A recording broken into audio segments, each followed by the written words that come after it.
Bem-vindo ao treinamento da Brigada de Emergência Leroy Merlin, em parceria com a Clafeci Treinamentos.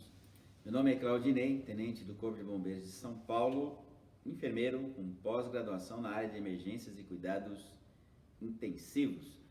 Vamos tratar neste capítulo sobre ferimentos e hemorragias, dando ênfase para acidentes domésticos, mas também tudo que tratamos aqui se aplica no local de trabalho e a execução dos primeiros socorros. Vamos falar inicialmente sobre a epistaxe, que é um sangramento nasal, em geral decorrente de emergências clínicas. 85% a 90%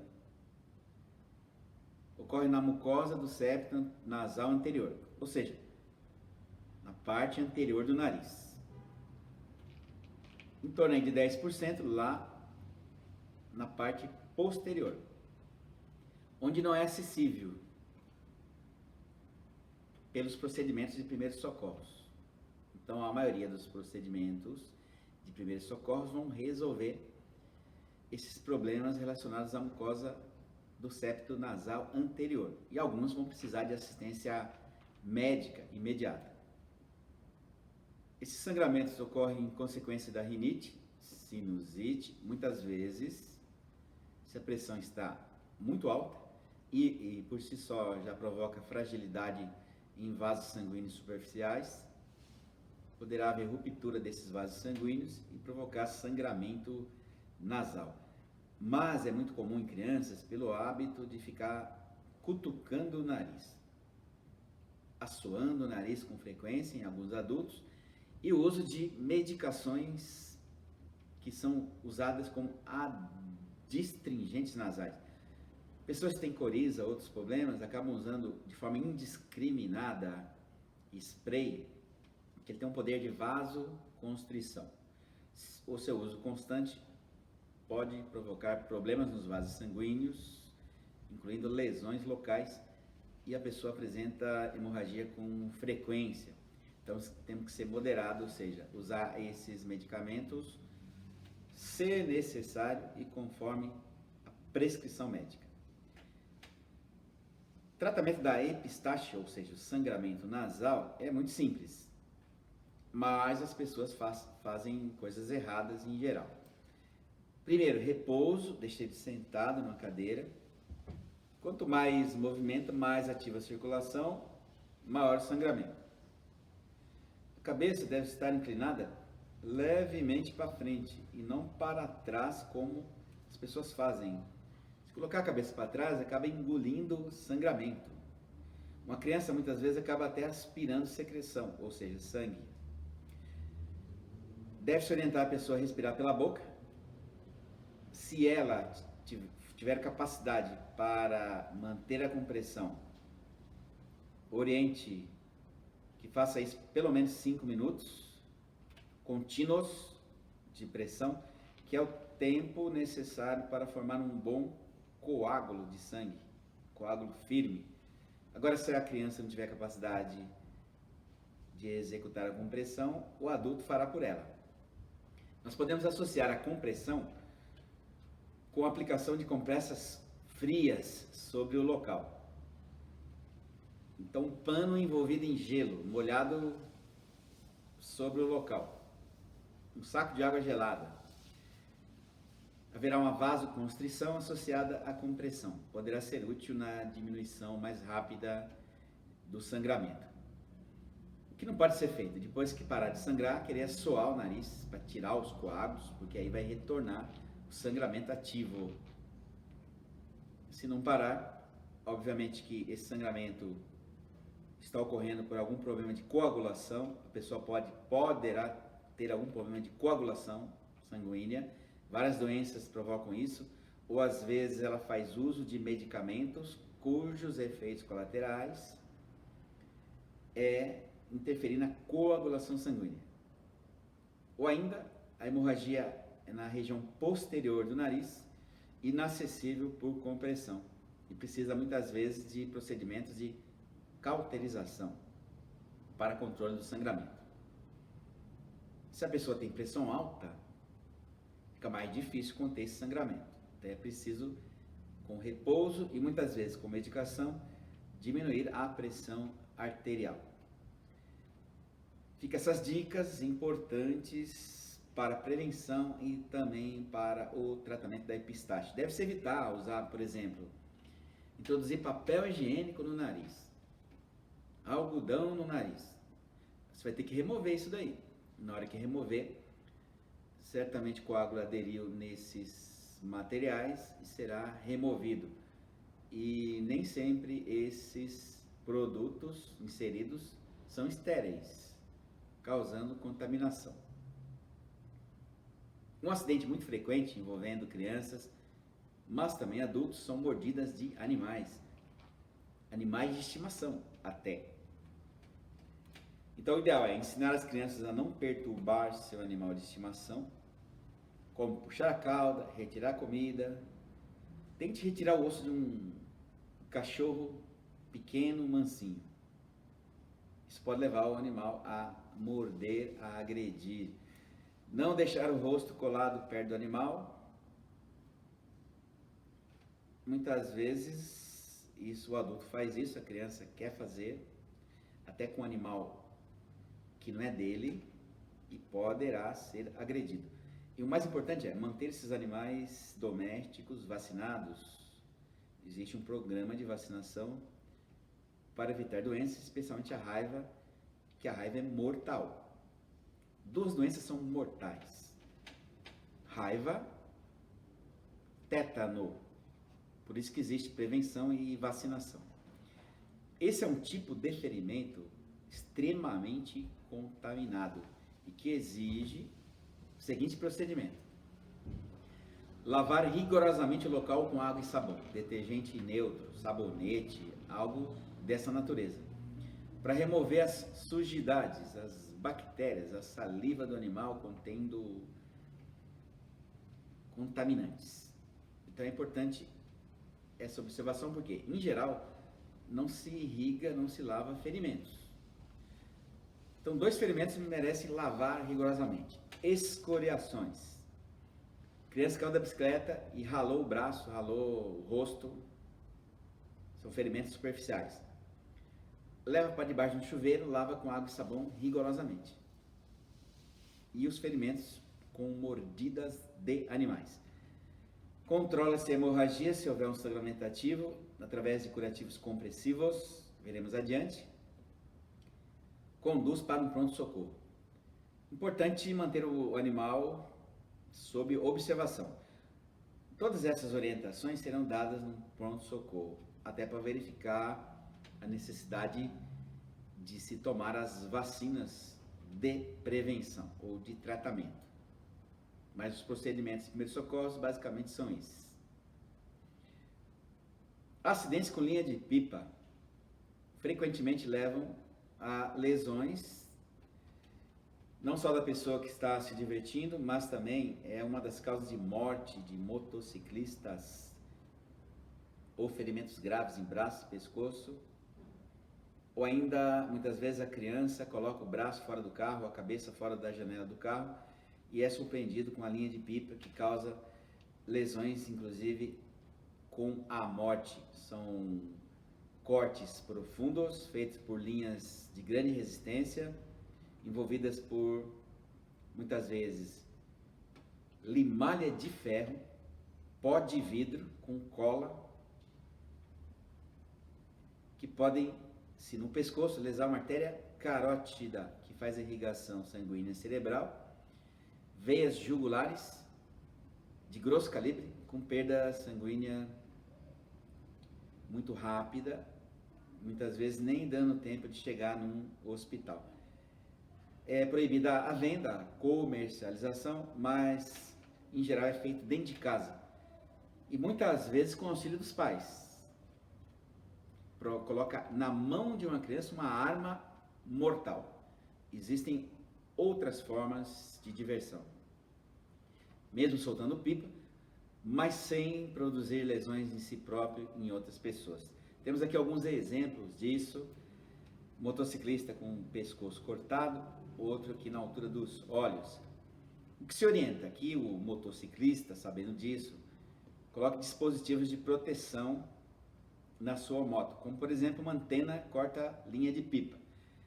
Existem protetores para o capacete, que vai desde este que pode barrar a ação da linha, como malhas de aço, são maleáveis, revestidas por tecido, que serve para proteção do pescoço. Mais importante, educação de jovens, crianças, jovens, adultos, para não utilizar essa arma durante a sua brincadeira. Ele está se divertindo aqui e tem uma família chorando do outro lado da cidade. A linha de pipa quebra, enrosca num barranco, numa árvore, produzindo lesões nessas pessoas, em especial motociclistas, mas também ciclistas ou alguém que está com a cabeça, o braço fora de um veículo qualquer. Os primeiros socorros para ferimentos em geral inicia-se com a compressão direta, que é o que nós vamos ter em mãos nesse momento. Um pano limpo qualquer para colocar em cima do ferimento e manter uma pressão. Se tivermos gaze e ataduras, podemos fazer um curativo compressivo, a gaze com pressão, com utilização desses recursos. Nós veremos no treinamento prático as formas de executar. Algumas observações. Muitas vezes as pessoas perdem parte do corpo, um dedo, uma mão, uma perna. São vários acidentes que podem levar a isso. Até acidentes domésticos, cortando com uma faca afiada um pedaço de carne. A compressão direta sempre será o primeiro procedimento, com pano limpo. A parte amputada, a compressão direta é para parar o sangramento. Com relação à parte amputada, ela pode ser preservada, permitindo o reimplante. Lógico que o reimplante depende de uma série de fatores. Como é que foi a lesão, se ela não esmagou, não perdeu tecidos,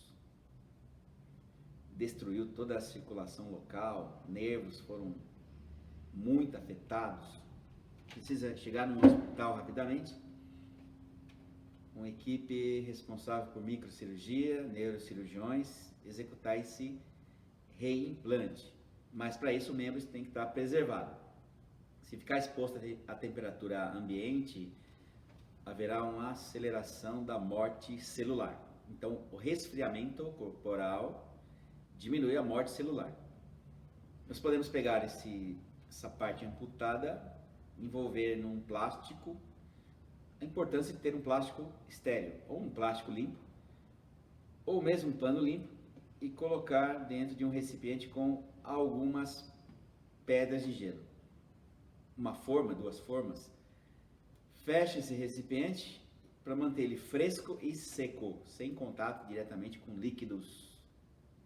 Temperatura na faixa de 6 a 10 graus, similar ao interior de uma geladeira comum. Lógico que não devo perder tempo para buscar um dedo que está perdido em algum local. Podemos estar falando de um ambiente doméstico ou um local de trabalho. Sempre a prioridade será proteger a vida deste paciente. E, se possível, levar junto a parte amputada, preservada para o reimplante. É adequado também, depois que fizer um curativo local para conter o sangramento, manter essa área fresca, com aplicação de compressas frias sobre o ferimento. Isso é uma recomendação particular dada por um médico, dada a mim, quando levei paciente amputado para determinado hospital. Muitas vezes, a vítima está com um objeto cravado no corpo, como o caso aqui, um prego, poderia ser um pedaço de madeira. Nunca se deve remover objetos cravados. Controla-se a hemorragia, colocando ao redor gás e ataduras, de forma que o objeto permanece estabilizado. E o tratamento é cirúrgico, deve ser levado para um hospital, onde será feita uma avaliação médica, muitas vezes raio-x, outros exames, para se determinar a posição do objeto, que muitas vezes pode estar próximo a uma grande artéria, um nervo importante, e a tentativa de remoção, sem critério nenhum, poderá levar a danos nessas estruturas. Isso acontece muito em casa com lança de portão. Quem tem lança de portão em casa, um dia vai lembrar dessa aula, certamente. Então, por isso é importante remover as setas que ficam nos portões, nas grades, substituir por bolinhas, que é menos lesiva, causa menos acidente, ou nenhum acidente. Geralmente é o morador que fica espetado na grade na frente de casa. Porque vamos fazer uma análise aqui, bandido não vai ficar subindo em portão com o risco de ficar preso numa lança. Ele sabe a hora que você entra, sai de casa, procura um melhor modo de adentrar a sua residência. Então essas ofendículas, que é o nome dado para vidros em cima de muro, lanças no portão, é permitida por lei, assim como cercas elétricas. Mas se não houver um cuidado por parte do morador, ele mesmo será presa, porque boa parte dos acidentes acontece com o proprietário e seus filhos, por falta de supervisão. Teremos agora alguns procedimentos que vocês, como brigadistas, poderão treinar durante as reuniões periódicas, mas também faremos exercícios no treinamento prático nos centros de treinamento. Veremos aqui um curativo no crânio, feito com bandagem triangular. A cabeça da vítima é mantida estabilizada por um segundo socorrista, enquanto que o outro faz a aplicação de uma bandagem para fixar uma gaze sobre um ferimento na região frontal do crânio. Tudo isso é feito de maneira que a cabeça e o pescoço não se mova, porque estamos falando de uma vítima de trauma que bateu a cabeça e que precisa inclusive de uma imobilização cervical, porque pode haver dano na coluna cervical.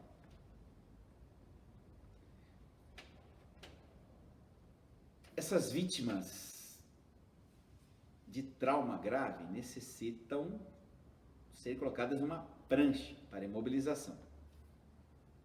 Isso exige técnica, justamente para evitar danos na coluna vertebral. Essa paciente sofreu fraturas de pernas. Então temos aqui uma série de socorristas, 4 com tática, técnica, fazendo a elevação, colocação na prancha rígida, de forma a minimizar os danos em cima da coluna cervical e do segmento que está quebrado, mas está imobilizado. Ela será fixada numa prancha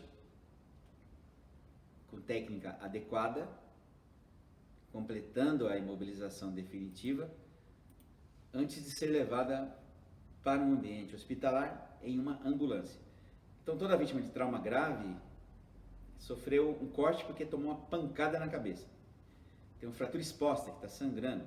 Controla-se a hemorragia, executa-se as devidas imobilizações de pescoço, movimenta-se adequadamente para uma prancha rígida. Todos esses procedimentos nós vamos executar no centro de treinamento, no momento da aula prática. Feito todo um ajuste antes de iniciar o transporte, assim como prevenção da hipotermia, que é a perda de calor corporal. Cobrir um paciente tem 2 benefícios práticos. Ela está no ambiente público, muitas vezes, exposta no chão, deitada. Então há um constrangimento. Mas também o principal objetivo é, todo trauma gera perda sanguínea. E perda sanguínea, a diminuição da temperatura corporal. Temperatura corporal é importante para o processo de coagulação. Então, às vezes, pequenas hemorragias que seriam contidas por esse processo que o corpo desenvolve, mas que ocorrem em temperatura normal, está comprometido pela hipotermia, pela perda de calor. Então ela vai continuar sangrando, sangrando, sangrando, gotejando, aumentando a quantidade de sangue perdido. Então quando você cobre uma pessoa, você também previne a perda de sangue nessas hemorragias, em especial nas hemorragias internas. Nós vemos aí a importância da prevenção de acidentes, especialmente envolvendo crianças, mas se acontecer no ambiente de trabalho, estaremos preparados para dar os procedimentos de primeiros socorros e nos traumas graves, agir de forma a não comprometer a coluna cervical e outros segmentos que forem afetados, fazendo uma imobilização até que seja entregue ao serviço de emergência médica. Se eu não quiser fazer porque não tenho quantidade de socorristas adequados para essa imobilização, devo pelo menos adotar algumas medidas básicas de controle de hemorragia, de manutenção do paciente estabilizado, até que uma equipe chegue e me apoie. Gostaria de agradecer o seu empenho, dedicação em assistir esses vídeos. Espero que a sua equipe, nas reuniões periódicas, faça também treinamentos. E aguardo vocês no treinamento prático. Muito obrigado.